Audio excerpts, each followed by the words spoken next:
Ukraine is like a tinderbox waiting to explode. A Tory MP has warned amid reports that more than 100,000 Russian troops are massed along the country's eastern border and in Ukraine in what he described as increasingly destabilized situation. And Daniel Korczynski has said Germany's decision to press ahead with its controversial Nord Stream 2 pipeline deal amounts to pouring petrol on the region, while revealing he had written to Prime Minister Boris Johnson urging him to take the lead. Mr. Korczynski, the MP for Shrewsbury and Atcham, was speaking at a time of high tensions, with Ukraine's Defense Minister Andriy Taran yesterday claiming 110,000 Russian troops were currently deployed at the borders. Ukraine's foreign ministry subsequently claimed Russia's FSB security service briefly detained a Ukrainian diplomat in St. Petersburg yesterday. Mr. Taran also suggested Russia's President Vladimir Putin was poised to move nuclear weapons into Crimea, which Russia annexed in 2014,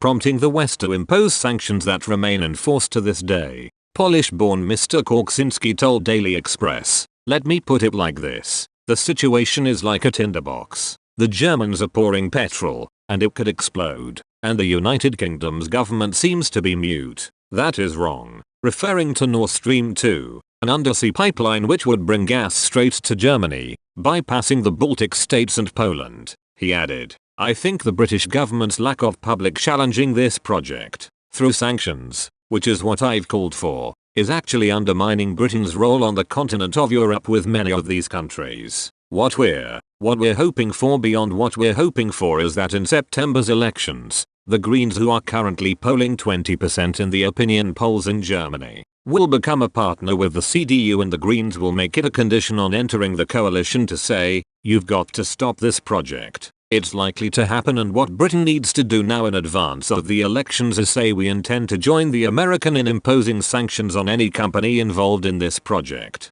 Mr. Korczynski said, "This project is to drive a coach and horses through our mutual responsibilities as NATO partners to protect one another from a security perspective. This is a highly dangerous, selfish act. The Germans were just putting untold pressure on the Baltic states and Ukraine, Poland and others. I've written to Boris Johnson saying Europe is crying out on this issue, and you need to be taking the lead on this issue, and explaining it to the British electorate. If the Russians have taught us one thing, that they use salami tactics. First of all, South Ossetia, then the invasion of Crimea. These are small, carefully designed, methodical salami tactics, and if we allow the Nord Stream 2 pipeline, that will be the single biggest catalyst for Russian aggression in the region." Mr. Korczynski said he had this week spoken to ambassadors from the 12 countries which make up the Three Seas Initiative, so named because they all border at least one of Europe's three seas, the Black Sea, the Adriatic Sea and the Baltics.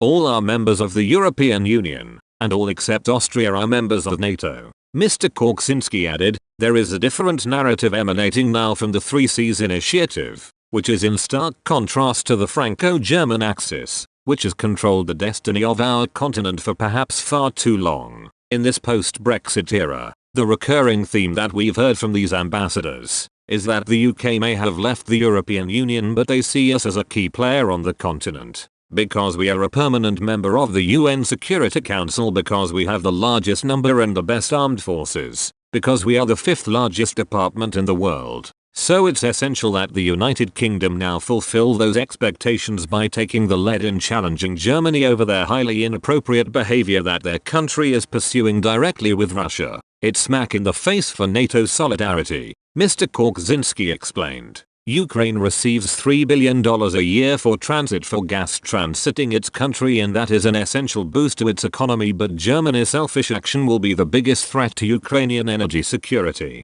because the Russians can turn the supplies off whilst continuing to supply their lucrative Western markets. This is highly irresponsible behavior to a country like Ukraine, and that's why I went to see the Ukrainian ambassador to talk about that. Mr. Korczynski, who said his Polish roots give him an affinity with neighboring Ukraine, said, "When I was on the Foreign Affairs Committee we went to Donetsk in 2017, and it's the only time I was on the surface of the moon, because everything was destroyed. I mean, there was nothing there apart from the rubble. So we saw at first hand what the Russians are capable of, i.e. annihilating entire communities if that is what they feel is required. Asked whether Ukrainian Ambassador Vadim Prystako had voiced concerns about the possibility of a Russian invasion, Mr. Korczynski replied, "Ukraine has already been invaded. Now there is speculation of the Russians going as far as Mariupol, which is even further into Ukraine," he warned. With a massive buildup of Russian tanks and artillery on the border, this is an increasingly destabilized situation.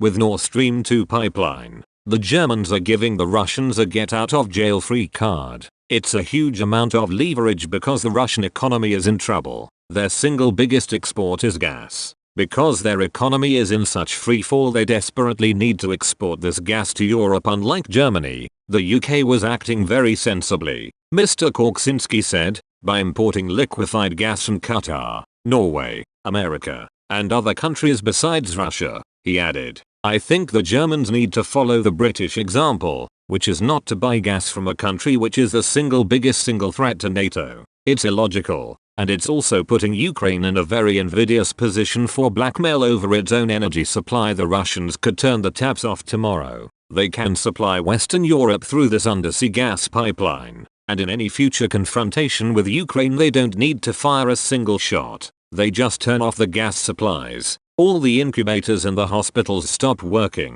All the industry grinds to a halt. If you control the supply of gas to a country, you control the economy.